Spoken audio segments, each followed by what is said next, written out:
വലിയ പൈസ ഒന്നുമില്ല. ഞാൻ പറഞ്ഞൊരു കഥ എന്താണ് കേൾക്കട്ടെ പരിപാടി കേട്ടിട്ട് ഓക്കെ ആണെങ്കിൽ ചെയ്യാമെന്ന് പറഞ്ഞു. അപ്പൊ ഫോണിൽ കൂടെ ആദ്യ നായക വേഷമല്ലേ, ആദ്യത്തെ 70 വയസ്സിൽ അല്ലെങ്കിൽ 40 വർഷം സിനിമയിൽ ഉണ്ടായിട്ടുള്ള ആദ്യ നായക വേഷമല്ലേ.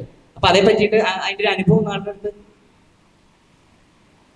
അഭിജിത്ത് പറയുന്നത് ശരിയാണ്. ജീവിതത്തിൽ ഓക്കെ, നമുക്കൊരു പ്രൊഡ്യൂസർ ആവുന്നില്ല, ഒരു ആക്ടറെ പിച്ച് ചെയ്യാൻ പറ്റില്ല, ഒന്നും നടപടിയാവാതെ വന്നപ്പോഴാണ് ഓക്കെ സ്വന്തമായിട്ട് എന്നാ പിന്നെ ഈ സിനിമ ചെയ്തേക്കാം. ഇതിന് 6:30 തൊട്ട് വൈകിട്ട് 9 മണി വരെ ഞാൻ ആക്ച്വലി ലീല മാമിനെയാണ് ഞാൻ ഫുൾ ടൈം മോണിറ്ററിൽ ഇങ്ങനെ കണ്ടോണ്ടിരിക്കുന്നത്. എനിക്ക് 10-25 ദിവസമായിട്ട് വേറെ ഒരാളുമായിട്ടും ഞാൻ അങ്ങനെ കാണില്ല. ഇങ്ങനെ ഇത് തന്നെ സിനിമ എന്നെ ഷൂട്ട് ചെയ്തുകൊണ്ടിരിക്കുന്നു. ഒരു 10-15 ദിവസമൊക്കെ ആയപ്പോഴത്തേക്ക് എനിക്ക് പയ്യപ്പയെ എനിക്ക് മേഡത്തിനോട് ക്രഷ് ആയി സ്റ്റാർട്ട് ചെയ്തു. ഞാൻ ഓൾറെഡി എന്നോട് വഴക്കിട്ടിരുന്നു ഷൂട്ടിങ്ങിന്റെ സമയത്ത്. മാം ഓർക്കുന്നുണ്ടോ? ഞാൻ മാമിന്റെ അടുത്ത് സംസാരിക്കാറില്ല, കാരണം ഞാൻ ഷൂട്ടിങ്ങിന് വന്നതിന് മുന്നേ ഭയങ്കരമായിട്ട് ഫോൺ വിളിക്കുമായിരുന്നു, സംസാരിക്കുമായിരുന്നു, ഇതൊക്കെ ഉണ്ടായിരുന്നു. പക്ഷെ ഞാൻ ഷൂട്ട് സ്റ്റാർട്ട് ചെയ്ത ശേഷം ഞാൻ അങ്ങനെ വേറെ ടോക്കിനൊന്നും ചെല്ലാറില്ല. ഞാൻ ഫുൾ ടൈം ഇങ്ങനെ തന്നെയാണ്. അപ്പം കുറച്ച് ദിവസമൊക്കെ മാമിന്റെ അടുത്ത് വഴക്കിടാൻ തുടങ്ങി. എന്റെ അടുത്ത് വിടില്ലല്ലോ, നിങ്ങൾ ഇവിടെയുള്ള ബാക്കിയുള്ള ആൾക്കാരുടെ അടുത്തൊക്കെ സംസാരിക്കുക, എന്നോട് മാത്രം സംസാരിക്കില്ല എന്നൊക്കെ പറഞ്ഞാൽ മാം എൻ്റെ അടുത്ത് വഴക്കൊക്കെ ഇട്ടായിരുന്നു. ഇപ്പൊ പക്ഷെ ആക്ച്വലി വഴക്കൊന്നുമില്ല. എനിക്ക് ഉറപ്പുണ്ട്, ചെന്നൈയിലെ ഫെസ്റ്റിവലിൽ കഴിഞ്ഞ് അവിടെ ഒരു ഹൗസ്ഫുൾ ഷോ ആയിരുന്നു ചെന്നൈയിലെ ഫെസ്റ്റിവൽ. അപ്പൊ അവിടെ മാം കാണുന്നു, അവിടെ മാമിന് ഭയങ്കര കയ്യടി കാര്യങ്ങളൊക്കെ കിട്ടി. എല്ലാം കഴിയുമ്പോൾ മാം എന്നെ തിരിച്ച് വിളിച്ചു.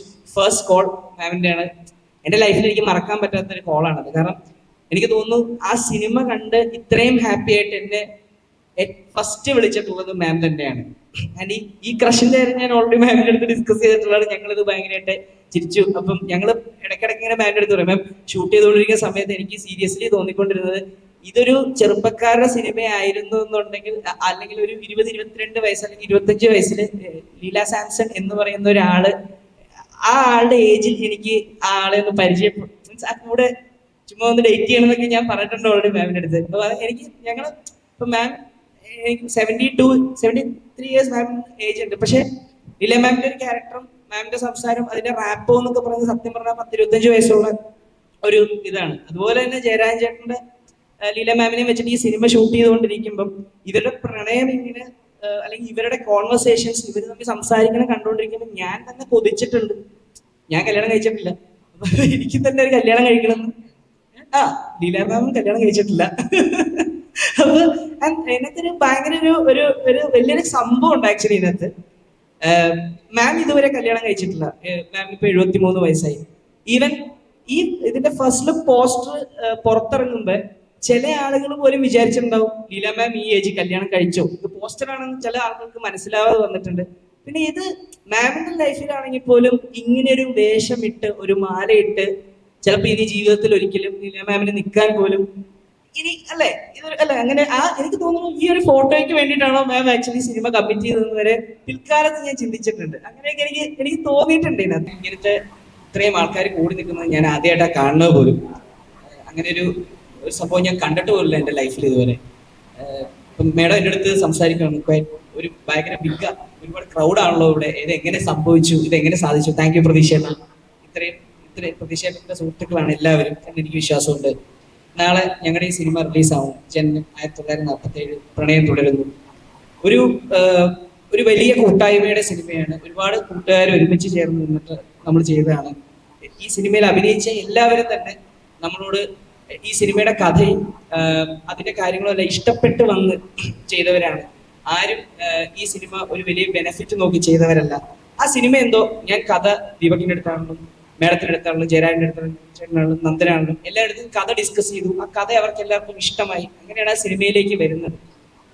അപ്പം അതുകൊണ്ട് തന്നെ ആ ഒരു കൂട്ടായ്മയുടെ എഫർട്ട് ആ സിനിമയിൽ കൃത്യമായി കാണാനുണ്ട്.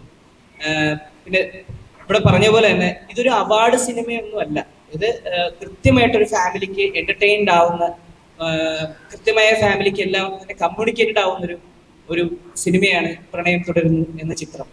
അതുപോലെ തന്നെ ഓക്കെ, നമുക്കൊരു പ്രൊഡ്യൂസർ ആവുന്നില്ല, ഒരു ആക്ടറെ പിച്ച് ചെയ്യാൻ പറ്റില്ല, ഒന്നും നടപടിയാവാതെ വന്നപ്പോഴാണ് ഓക്കെ സ്വന്തമായിട്ട് എന്നാ പിന്നെ ഈ സിനിമ ചെയ്തേക്കാം. ഇതിനു മുന്നേ ഞാനൊരു സിനിമ ചെയ്തിട്ടുണ്ട്. അതിന്റെ നിർമ്മാതാവും എഴുത്തുകാരനുമായിരുന്നു ഞാൻ. അത് കോലുമിഠായി എന്നാണ് ആ സിനിമയുടെ പേര്. ആ സിനിമയ്ക്ക് 2010 ബഡ്ജറ്റിലാണ് ഞങ്ങളിത് തുടങ്ങിയത് ആക്ച്വലി. പക്ഷെ പിന്നീട് അതൊക്കെ വലുതായി വന്നു. പക്ഷെ അപ്പോൾ ഞങ്ങൾ സ്റ്റാർട്ട് ചെയ്യാൻ നിന്ന സമയത്ത് ഈ പറഞ്ഞ പോലെ അങ്ങനെ സാധ്യത ഉണ്ടായിരുന്നില്ല. അതിനുശേഷം ഞങ്ങൾ വിചാരിച്ചു വേണ്ട, ഇതൊരു ജെന്യുവിൻ കാസ്റ്റിംഗിലേക്ക് ഈ സിനിമ വരണം. കാരണം ആളുകൾക്ക് ഈ സിനിമ കാണുമ്പോൾ അത് ഇഷ്ടമാവുന്നത് അതിന്റെ കഥ പശ്ചാത്തലം അതിന്റെ കാര്യങ്ങളെല്ലാം ഒരു ജെന്യുവിൻ ആയിട്ടുള്ള ഒരു ഓർഗാനിക് ആയിട്ടുള്ള ഒരു ആക്ടർ അങ്ങനെ ഒരാളിലേക്ക് ചിന്തിച്ചു. അവിടുന്നാണ് ഞങ്ങൾ ജയരാജൻ ചേട്ടനിലേക്ക് എത്തുന്നത്. പിന്നീട് നമുക്കൊരു ഇതിനകത്തൊരു നായികയെ വേണം. അപ്പം ഈ ഒരു പ്രായത്തിലുള്ള അങ്ങനത്തെ ഒരു മാനറിസവും ക്യാരക്ടറിസ്റ്റിക് ഉള്ള ഒരാളെ കണ്ടെത്തുക എന്നുള്ളത് ശ്രമകരമായിട്ടുള്ള ഒരു ജോലിയായിരുന്നു. അങ്ങനെ ജയരാജൻ ചേട്ടൻ വരികയും പിന്നീട് ലീല മാമിന്റെ അടുത്ത് കഥ പിച്ച് ചെയ്യുന്നു. അതായത് കഥ ഞാൻ രാവിലെ അയച്ചു കൊടുക്കുന്നു. മാഡം രാവിലെ ഞാൻ സ്ക്രിപ്റ്റ് കൊടുത്തു, വൈകിട്ടായപ്പോൾ തന്നെ എന്നെ വിളിച്ചിട്ട് പറഞ്ഞു I am interested, I am happy to do this film with you. അങ്ങനെ ഇവിടെ എന്താണ് എന്ന് പോലും അറിയാതെയാണ് മാം ഇങ്ങോട്ട് വരുന്നത്. ഞാനതിന് മുന്നേ മാമിനെ കണ്ടിട്ടുള്ള മണിസാറിന്റെ ഫിലിമിലും അങ്ങനെയൊക്കെയുള്ള വലിയ വലിയ ചിത്രങ്ങളിലാണ് ഞാൻ മാഡത്തിന്.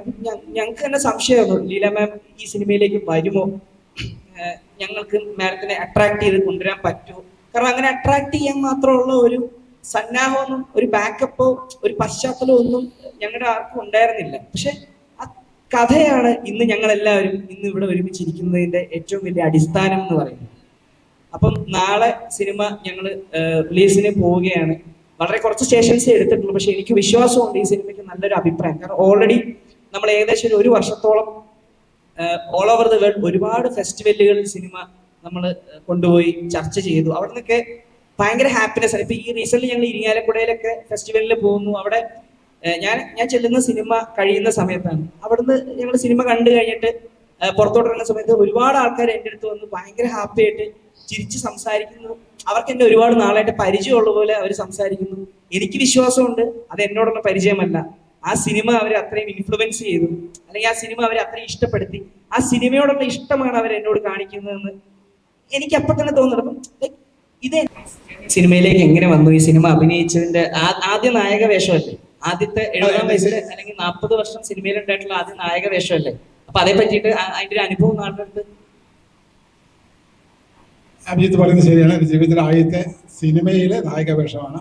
അത്രയും കാലം ഞാൻ സിനിമയിൽ വളരെ കാലം ഉണ്ടായിരുന്നെങ്കിലും വളരെ വളരെ ചെറിയ ചെറിയ വേഷങ്ങളും കുറച്ചുകൂടെ ഡയലോഗുകളുമായിട്ട് മലയാള സിനിമയിൽ കുറച്ചു കാലം ഉണ്ടായിരുന്നു.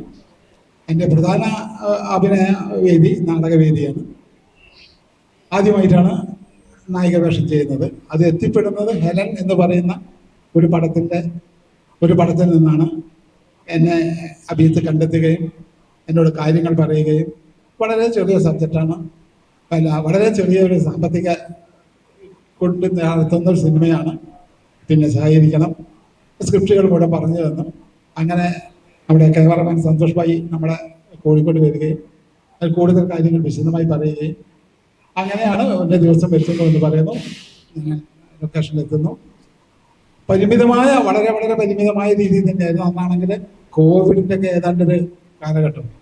അങ്ങനെ ഞങ്ങളെല്ലാം എല്ലാവരും കൂടി 1-2 വീടുകളിലൊക്കെയാണ് താമസിച്ച് പിടിച്ചത്. അങ്ങനെയാണ് ആ ഷൂട്ടിംഗ് ഒക്കെ മുന്നോട്ട് പോയത്. ചായപ്പീടിയാന്ന് ജയരാജനെ വിളിച്ചോണ്ടിരുന്ന കഥ ആർക്കെങ്കിലും അറിയില്ല എന്നുണ്ടെങ്കിൽ ഞാൻ അതും കൂടി ഒന്ന് പറയാം. മലയാള സിനിമയിലെ ഏറ്റവും കൂടുതൽ ചായക്കടക്കാരന്റെ വേഷം ചെയ്ത ആണ് നമ്മുടെ ജയരാജൻ. അപ്പൊ അന്ന് തൊട്ട് ജയരാജന്റെ സുഹൃത്തുക്കളെല്ലാവരും ജയരാജന്റെ ചായപ്പീടിയ എന്നാണ് വിളിച്ചോണ്ടിരുന്നത്. തീർച്ചയായിട്ടും അങ്ങനെ തന്നെയായിരുന്നു. അതെന്റെ ഫ്രണ്ട്സ് എല്ലാവരും കൂടി അങ്ങനെ ഒരുപാട് സിനിമകളിൽ ചായപ്പീടിയുടെ ഒന്നെങ്കിൽ ചായപ്പീടിയുടെ അകത്ത് ഇരിക്കുന്ന ആള്, അല്ലെങ്കിൽ ചായ പാരുന്ന ആള്, എങ്ങനെയാലും ചായക്കടയായിട്ട് ബന്ധപ്പെട്ടതാണ്. ഇപ്പം 2-3 സിനിമ ചെയ്യാൻ പോകുന്നതും ഇതേമാതിരി തന്നെ ചായക്കടയും ഇതിനോടും ഒക്കെ ബന്ധപ്പെട്ടതാണ്. പക്ഷെ കുറച്ചും കൂടി നല്ല വേഷങ്ങളാണെന്നുള്ളത്. പിന്നെ വലിയ പൈസ ഒന്നുമില്ല. ഞാൻ പറഞ്ഞൊരു കഥ എന്താണ് കേൾക്കട്ടെ പരിപാടി കേട്ടിട്ട് ഓക്കെ ആണെങ്കിൽ ചെയ്യാമെന്ന് പറഞ്ഞു. അപ്പൊ ഫോണിൽ കൂടെ അപ്പൊ ഞാൻ ചോദിച്ചു ഇതിൽ ആരാണ് നായകൻ എന്ന് ചോദിച്ചപ്പോൾ പറഞ്ഞു ജയരാജേട്ടനാണെന്ന് പറഞ്ഞു. അപ്പൊ എനിക്ക് ഭയങ്കര സന്തോഷമായി. കാരണം ജയരാജേട്ടൻ കുറെ വർഷങ്ങളായിട്ട് സിനിമയിൽ നമ്മൾ ഈ പറയുന്ന പോലെ അത്രയും എനിക്ക് തോന്നുന്നു ഹെലനിലാണ് ജയരാജേട്ടനെ കുറച്ചുകൂടെ ആൾക്കാർ ആക്സെപ്റ്റ് ചെയ്ത സിനിമ. അതിന് മുന്നേ ഒരുപാട് സിനിമകൾ നമ്മൾ പറയുന്ന പോലെ ചായക്കടയിലൊക്കെ കാണുന്ന, അല്ലെങ്കിൽ നമ്മള് നെല്ലിക്കയിൽ ഒരുമിച്ച് അഭിനയിച്ചിട്ടുണ്ട്. അപ്പൊ ആ സമയത്തുള്ള പരിചയമാണ്. ഇപ്പം ഹെലന്റെ മുന്നേയും ജയരാജൻ കുറെ സിനിമകൾ അഭിനയിച്ചിട്ടുണ്ട്, അതിനുശേഷം കുറെ സിനിമകൾ അഭിനയിച്ചിട്ടുണ്ട്. എന്നിട്ടും ഇപ്പൊ നമ്മൾ തിരിച്ചറിയാത്ത, അല്ലെങ്കിൽ ഇപ്പൊ ഒരു സിനിമയിൽ അഭിനയിക്കുന്ന സമയത്ത് ചിലപ്പോൾ നമ്മളെ കുറിച്ച് സംസാരിക്കാത്ത ഒരുപാട് റോളുകൾ ചെയ്തിട്ടുണ്ടാവും ജയരാജൻ. പക്ഷെ അത്രയും വർഷം സിനിമയെ തന്നെ സ്നേഹിച്ച് നിൽക്കുന്നു, അല്ലെങ്കിൽ ഇന്നിപ്പോ നായകനായിട്ട് അഭിനയിച്ചു ജയരാജൻ. അപ്പൊ അത്രയും സിനിമയെ സ്നേഹിക്കുന്ന ഒരാള് എന്തായാലും അത്യാവശ്യം ആൾക്കാർ കണ്ട് തിരിച്ചറിഞ്ഞ് അല്ലെങ്കിൽ അങ്ങനെ ആക്സെപ്റ്റ് ചെയ്യണമെന്ന് എനിക്ക് ഭയങ്കര ആഗ്രഹം ഉണ്ടായിരുന്നു. അപ്പൊ ജയരാജന്റെ നായകൻ എന്ന് പറഞ്ഞപ്പോൾ എനിക്ക് ഭയങ്കര സന്തോഷമായി. കാരണം എനിക്ക് നെല്ലിക്കോട്ട് പരിചയമുണ്ട് ജയരാജനെ, പിന്നെ അടിപൊളി മനുഷ്യനാണ്. അപ്പം പിന്നെ ഞാൻ കഥ കേട്ട സമയത്ത് ഭയങ്കര രസമുള്ള കഥയാണ്. ഇപ്പം ഞാൻ സിനിമയായിട്ട് ഞാൻ കണ്ടിട്ടില്ല, പക്ഷെ കഥ കേട്ടപ്പോൾ ഭയങ്കര രസമുണ്ടായിരുന്നു. സിനിമയും ഭയങ്കര രസമായിട്ടുണ്ട്. കാരണം എന്ന് വെച്ചാൽ ഒരുപാട് അവാർഡുകൾ കിട്ടി. ജയരാജനും റാണി മുഖർജിക്കും ബെസ്റ്റ് ആക്ടർ അവാർഡ് രണ്ടുപേരും ഒരുമിച്ചാണ് ഷെയർ ചെയ്തത്. ഏത് ഫെസ്റ്റിവലായിരുന്നു? ജാഗ്രൻ ഫിലിം ഫെസ്റ്റിവലിൽ. അപ്പം സിനിമയും ഭയങ്കര എല്ലാവരും ഈ പറയുന്ന പോലെ കുറെ ഫെസ്റ്റിവലിന് പോയി ആക്സെപ്റ്റ് ചെയ്ത സിനിമയാണ്. എനിക്ക് തോന്നുന്നത് ഒരു ഫെസ്റ്റിവൽ സിനിമയല്ല. കാരണം ആ കഥ കേൾക്കുന്ന സമയത്ത് നമുക്ക് ഉറപ്പായിട്ട് ഇമോഷണലി ഭയങ്കരമായിട്ട് ഫീൽ ചെയ്യും ആ ഒരു ഏജിലുള്ള ആൾക്കാരുടെ അടുത്ത്. അത് കഴിഞ്ഞ് കഴിഞ്ഞാൽ അത് കഴിഞ്ഞാലും ഭയങ്കര ഇമോഷൻസ് ഉണ്ട് ഈ സിനിമയിൽ. ഉറപ്പായിട്ട് എല്ലാവർക്കും അത് കണക്ട് ചെയ്യാം, എവിടെയെങ്കിലൊക്കെ ഫീൽ ചെയ്യും എന്നുള്ളത് 100% ഉറപ്പാണ്. ഞാൻ ഈ കഥ കേട്ടപ്പോൾ എനിക്ക് ഭയങ്കരമായിട്ട് ഇഷ്ടമായി. അപ്പൊ എന്റെ ക്യാരക്ടർ രഘു എന്നുള്ള ക്യാരക്ടറാണ്. ജയരാജേട്ടന്റെ മകനായിട്ടാണ്, ഇളയ മകനായിട്ടാണ് ഞാൻ അഭിനയിക്കുന്നത്. മൂത്ത മകനായിട്ട് ഇർഷാദ് ഒക്കെ അഭിനയിക്കുന്നത്. അപ്പോൾ ആ ക്യാരക്ടർ എനിക്ക് ഭയങ്കരമായിട്ട് ഇഷ്ടമായി. അപ്പൊ അങ്ങനെയാണ് ഞാൻ ഈ സിനിമയിലേക്ക് ഭാഗമാവുന്നത്. ഈ പറയുന്ന പോലെ നിങ്ങളുടെ എല്ലാവരുടെയും ഈ കാണുന്ന ഓരോ പ്രേക്ഷകന്റെയും മനസ്സിൽ ഭയങ്കരമായിട്ട് ടച്ച് ചെയ്യുന്ന ഒരു സിനിമയാണ് ജനനം 1947 പ്രണയദുർഗം എന്നുള്ള സിനിമ. ഇതെന്തായാലും ഇതൊരു കൊച്ചു സിനിമ എന്നുള്ള രീതിയിൽ നിങ്ങൾ കാണുന്ന പ്രേക്ഷകർ ഒരിക്കലും ഇതൊരു അവാർഡിനൊക്കെ പോയി കുറെ അവാർഡൊക്കെ കിട്ടിയ സിനിമയാണെന്നുള്ള രീതിയിലൊന്നും ഒരിക്കലും അങ്ങനെ കാണുന്നത്. നല്ലൊരു കൊമേഴ്ഷ്യൽ സിനിമ തന്നെയാണ്. എല്ലാവർക്കും ഇഷ്ടമാവുന്ന നല്ലൊരു സിനിമ തന്നെയാണ്. അപ്പൊ അതിൻ്റെ ഒരു